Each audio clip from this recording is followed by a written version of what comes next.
Hello, I am Chantal Gagnon. I am the founder of neurodivergent friendly stationery company Socolo, and this is my love letter to Riverford.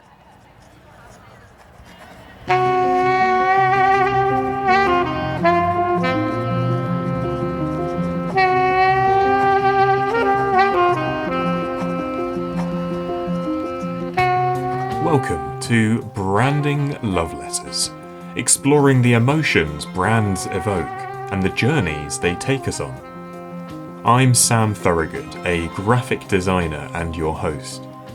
In each episode, I invite a guest to pick their favourite brand and unpack why it means so much to them.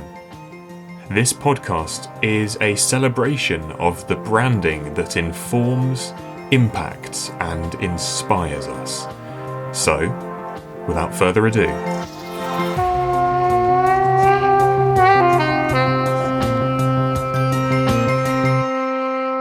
Yeah, so I first met Riverford in, I want to say probably 2014, maybe a little bit earlier than that, but I used to see their vans pop up all over London, and they have these white vans with these beautiful, colorful prints of vegetables all over them. They're kind of like elevated potato prints. But yeah, they're just these really cool prints. And I never quite knew what it was. I just was like, okay, this is kind of cool. And they used to always talk about living life on the veg, and so I knew it had something to do with vegetables, especially with all the vegetable prints everywhere. But I wasn't exactly sure what it was. And then I was house hunting, and it was an extremely exhausting day. When I house hunt, I do it on a marathon sprinter level. It's full on a sport for me. So uh, yeah, there was a point where I was just exhausted, and I happened to have this 2 hour gap between appointments. And there just happened to be this pub near one of them, and it was called the Duke of Cambridge. And this is probably roughly I want to say 2014, 2015. And it was this pub in Islington, and it just looked really good. And it was very clear from walking in that it was farm to table, and that everything was organic, and they just had the best hummus and vegetables ever. And that's when I found out that I guess the owner of that pub married the founder of Riverford. And so they kind of had this collaboration where they were supplying them with produce, and they would have dinner parties there, or Riverford type dinner parties and things. And so that's kind of when I was first introduced sort of the world of Riverford. wow. So, was it the kind of the graphic side of things that initially interested you? You were sort of seeing these vans around the country. I mean, I've had the same experience actually, sort of seeing them around the UK, and they're very striking, aren't they? The way they're put together. Was it the visual side of things that really kind of piqued your interest? Oh yeah, absolutely. And because there's this element to the design of it where like you can definitely okay, it because when you think of potato prints, you kind of think of people in kindergarten or preschool, and it just being really messy and not so nice. But there's definitely this feeling of someone's carving organic potatoes, and it's just a lot more adult, and it's fun, but it's adult, and it's just gorgeous. And the colors that they choose and the vibrancy of it, it almost feels like when they print that orange carrot that they literally peeled the carrot and somehow made ink from the carrot, and that's what you got printed on the van. Same with the beets. It just looks so much like how that vegetable probably tastes, which I've never had from visuals before, where I'm I know what that tastes like that. You guys have really good carrots. Mm. You know? So true. You describe it so well. I think they've really captured this very organic feel in their visual identity, which is really stunning to see. Without being cheesy about it, which is really difficult, I think, for people who are trying to be ethical and organic and green. And nothing that they do is greenwashing. So that's the other bit. They've managed to make it in a way that's authentic without, because right now, I feel like anytime anyone puts green on something, or put something in a cardboard box, it's very easy to be okay, yeah, they're probably just greenwashing. People don't really trust that anymore, or that handmade look, but they've managed to find a way to give authority to it. And was that time in the pub the first time you'd actually tasted some of their produce? Yeah, that was my first time, and then basically after that, I started buying it, and I was hooked. Okay, really? So you just went? Did you do a free trial, or did you just go straight into getting the boxes delivered to I your don't house? think they even did a free trial. I think that they might have done like, I think maybe for your first box, you might have gotten like a discount at the time. But I just sort of went for it. I always had a bit of like health problems in the I was living in I'm originally from Canada, but I lived in the States for a little bit just before I moved back to the UK. And basically like when I got out there, I got so burnt out that I had adrenal fatigue. And so I kept on just trying to find different ways to help with this terrible adrenal fatigue. And organic vegetables just kind of seemed like one of the solutions, and also vegetables that were grown locally so that they would have like the most that they'd be like the freshest and have like the most vitamins and things. And so that was part of the draw to it, was me trying to solve this issue in my life that they just happened to fill.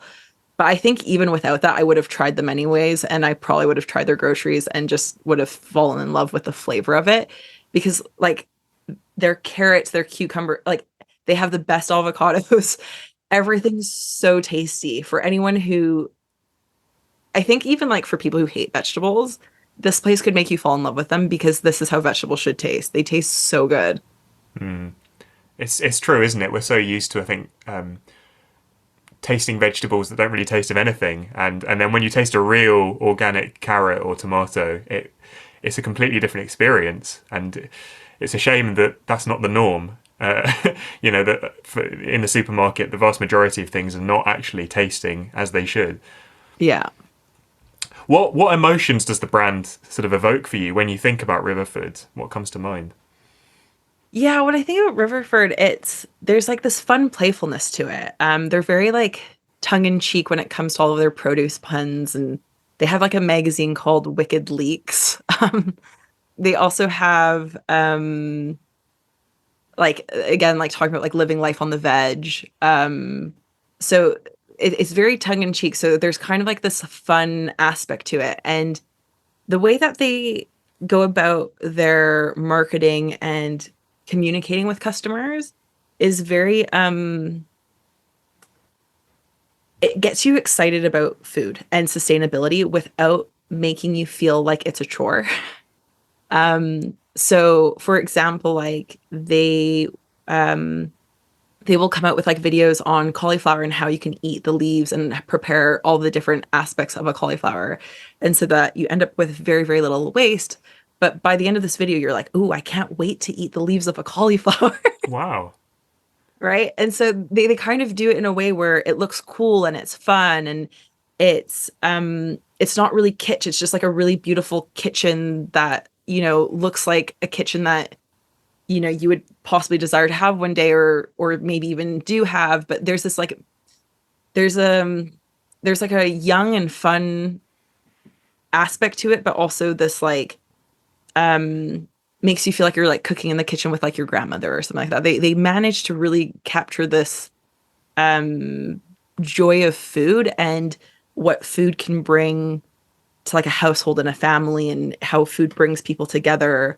And the fact that like, yeah, now I want to eat cauliflower leaves and tell everyone about it and invite people over to eat cauliflower leaves. Sorry. But Well, yeah, no, yeah, who knew cauliflower leaves were so who good? knew? Who knew? When you were kind of contemplating getting these sort of deliveries of organic vegetables, were there other brands that you were considering, or was it always going to be Riverford? Yeah, there were definitely other brands. Like there were ones that would kind of very much advertise like wonky veg, or organic veg, but also seemed like a bit more like bougie and stuck up. There was something about Riverford where it just kind of felt like, here we are. It wasn't trying to sell you on it. It was sort of like, I think they have the confidence that their vegetables are so good that once you try it, you're not going to want to turn back. And that's exactly it. And I think because as well, like as someone who was living in London at the time, if you knew about their pub, that was a really good way for you to like have a taster of it.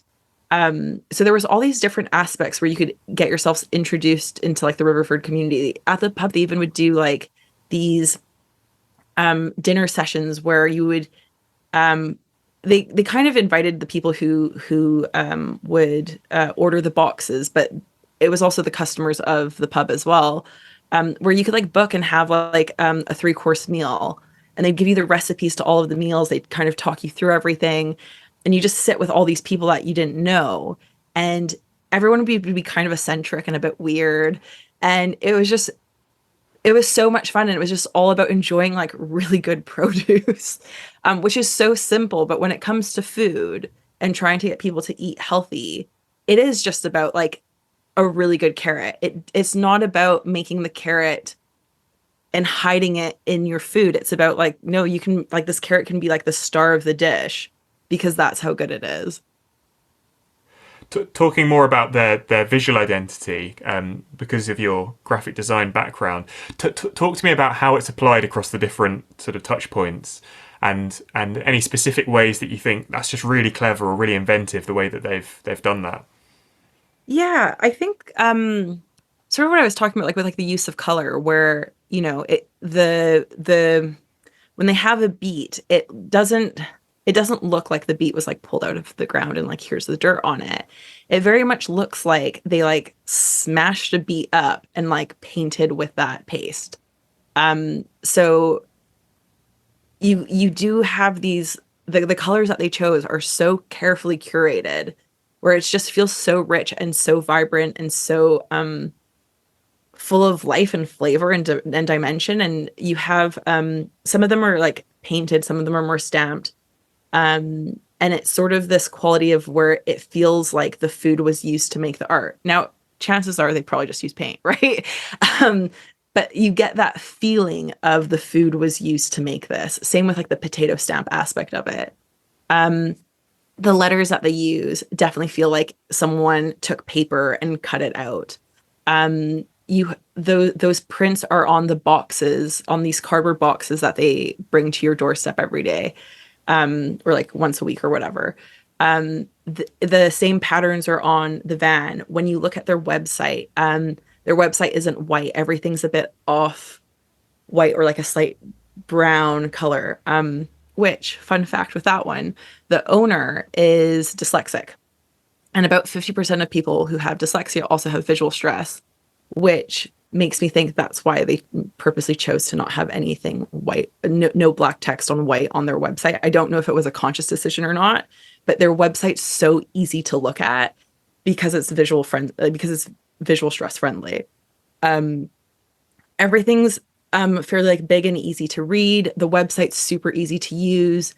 They throughout the coloring, like everything that they do has these like really beautiful rich greens and rich oranges and these rich beet colors, and you see it everywhere. So when you see the pictures of the actual produce, it doesn't look like I feel like sometimes if you were to go on like a grocery store website, the food kind of looks fake, or like it looks like stock images. It doesn't quite look like it belongs there. Their pictures of the food looks like it should belong there.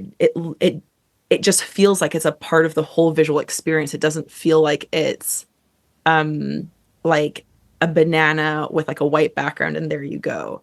It feels like, oh, they just pulled these carrots out of the ground and this is what's going to be coming in my box, is going to be those exact carrots. Mm. It doesn't feel detached from the ground that it came from. And like design wise and everything visually, it very much feels like you're on the Riverford farm. And even the pictures, like the pictures are so beautiful. And I don't know if this is because I grew up near farmland or not, but whenever I see the photos, they really just make me feel like I want to do like, I don't know, just like roll around in like dirt. Like it's you just want to be on the farm with them. It just looks like so much fun. And it almost encourages you through the design and the beauty of how they show the farm and how they show everything else, that like it makes you want to save the seeds from the tomato that you got from them to then plant in your own garden so you can have a little bit of Riverford with you. Yeah. That's an interesting Sorry, point. that was a lot. Has it inspired you to take up your own kind of growing or exploring? Absolutely. Yeah. Every April, and like I'm so embarrassed because they got me with this April Fool's joke like almost every year. So I do save a lot of the seeds from the groceries that I get from them. And and I do use them in my own balcony garden, but I also use it in my allotment. And every year, April Fool's kind of comes at that perfect timing where you're ready to take the seedlings, and the plants are now ready to like be planted in proper soil, right? Um, and I'm always looking for like really good quality soil at the time, and they always come up with this April Fool's joke saying that they're like offering like boxes of dirt from the farm to sell. And every time I'm like, yes, like I need this. That's exactly what I need right now. I need this beautiful organic soil. And then they're like, haha, April Fools. And I'm just like, please, like just sell your soil. Like I And need this in my life. they And do I this would buy every it and year. I would pay for a premium. They do it every year, the same joke. Every year the same joke. And you And fall like for it you'd every think that it year. would switch and you'd think that I would learn, but it gets me every time. It just looks so good. Yeah. That's amazing. Have Riverford done anything that's really surprised you? Yes. This is like a moment that I'm not so proud of. But it was like it turned out really well. So I've been a customer of theirs for like a really long time. I get groceries from them every single week. And um they every so many years they'll put out this big survey on the quality of their vegetables and just them as a brand. And because I love them so much, I go into it in detail and I tell them everything that I think, and and give them praise and whatever. But this last time I did have a complaint, and I have this obsession with cucumbers. I love cucumbers. I always have. I think they're like the best vegetable on earth. And basically just their cucumbers for this one summer were just like really substandard. And so I wrote to them and like complained about like how much I was so disappointed in their cucumbers that year. And they actually called me and we're like, we're so sorry. Thank you for letting us know. Like if you ever get delivered something that's substandard, call us right away and we'll try to rectify it. They explained to me why the cucumbers weren't so great that season and all of the struggles that they were having with the cucumbers. This is during the pandemic. There was like a lot of certain like slugs and bug issues that they were having, weather issues that they were having as well. And so yeah, they gave me so much information, answered all my questions that I could have ever asked about cucumbers. They sent me a cookbook for free. They then also gave me a phone number of someone I could call if I ever had any issues or if there was a sold out item that I wanted. They would try to find a way to get it to me. And it was like, what? And part of it was because I have been their customer for so long and I've ordered a certain amount of boxes from them. But to go that above and beyond customer service wise was so shocking that even if they were to send me a whole box of rotten vegetables, I would still buy from them because that was such a positive experience. Wow.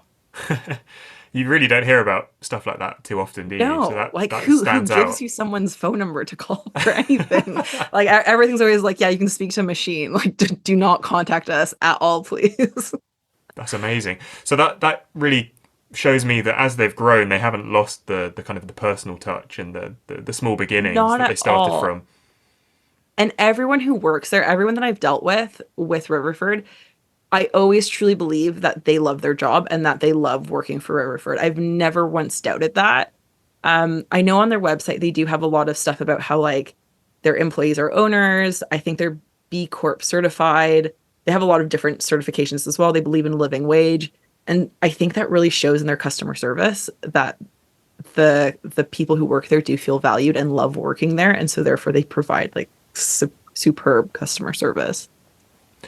Have there been any times where it's been difficult to love the brand? Yeah. um yeah, so my cucumber situation in case you haven't heard. Cucumber Gate. But also the there was a time where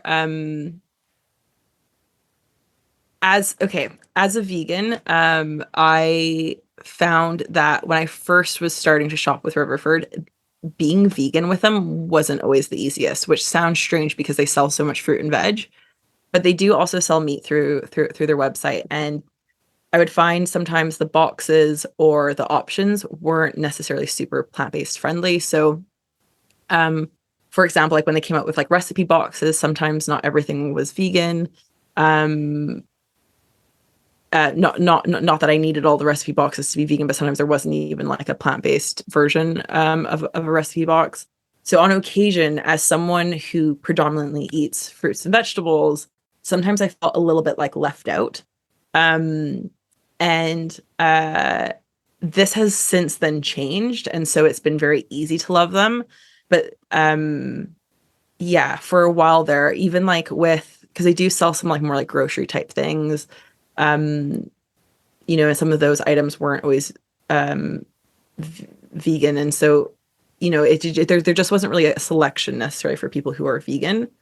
But now I think, especially because like veganism has gotten so popular in the UK as well, they've definitely improved on that. So it's been a huge change. I feel like that their company definitely rectified that. But yeah, there was a point where for a company who shouted so much about vegetables, there was a bit of this disconnect about with communication and incorporating people who literally live off of fruits and vegetables.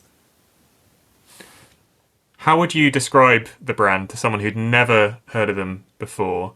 How would you kind of put into words what is Riverford for you? Riverford for me is um like the friendliest produce people you'll ever or farmers you'll ever meet, um that genuinely have the best produce in the UK. The flavor and the quality of their food is definitely their brand. Everything else is almost secondary. It's yeah, high quality fruit and veg. That's how I would describe it. And like something that will make your children want to eat their carrots and want to eat their broccoli because that's how good it is. Chantal, tell me more about you and where people can find what you're doing and connect with the amazing things that you're doing. Yeah, of course. So my name is Chantal Gagnon. I am the founder of Socolo. I make stationery for adults with neurodiversities. You can find me at my website, which is socolo.co.uk. So that's spelled Socolo. You can also find me on Instagram and TikTok and YouTube, all using Socolo. So Brilliant. And finally, could you share with us your love letter that you've written to Riverford? I am dyslexic, so this might be a bit of a hot mess, but I will go for it. Dear Riverford, I have been your customer since 2014, maybe earlier. You have always supplied me with the best tasting produce in the UK. You have helped me get more experimental with my cooking using vegetables that I have never seen and also do not know the name of. You have been there for me through my juicing crazes and various obsessions with different fruits and vegetables and herbs. You keep me eating vitamin rich food while pulling all nighters to get projects done. I remember seeing your colorful vans all around London, telling me about living life on the veg, and me thinking that's exactly how I want to live. I love the tongue in cheek produce puns and your Wicked Leaks magazine, where I can keep up to date on sustainability and ethical business practices. Everything in this magazine I always find so inspiring, and I try to incorporate in my business in other ways. I will be so sad if your branding ever changes, from the elevated organic potato carving prints to the handmade fonts to the cardboard boxes. I love all your perfect imperfections. Keep up the good work on doing good work. I look forward to your emails with new recipes and videos showing me how to use a cauliflower in more ways than I could have ever imagined. Who knew I would be so excited about eating the leaves of a cauliflower? You sure did. You make every Wednesday feel like Christmas Day and every Tuesday night feel like Christmas Eve. On Tuesday nights, like clockwork, I put my empty, colorful cardboard boxes out on the doorstep, excitedly awaiting them to be filled with goodies by the time I wake up in the morning. Every April Fool's, you get me with your jokes about selling organic soil. Please stop making this a joke and make this into an actuality. I could use a few boxes of quality soil for the vegetables I grow in my allotment from the seeds of the vegetables you bring me. Thank you for being you. Love, Chantal. Chantal, thank you very much for letting us hear your branding love letter. Thank you. You've been listening to Branding Love Letters, and I've been Sam Thorogood. I'm on a mission. Equip pioneers like you to bring others onto your journey. Come and find out more at www.pilgrimage.design. Thanks for listening. Oh, and big thanks to Thomas Thorogood for the music. Take it away, Tommy boy.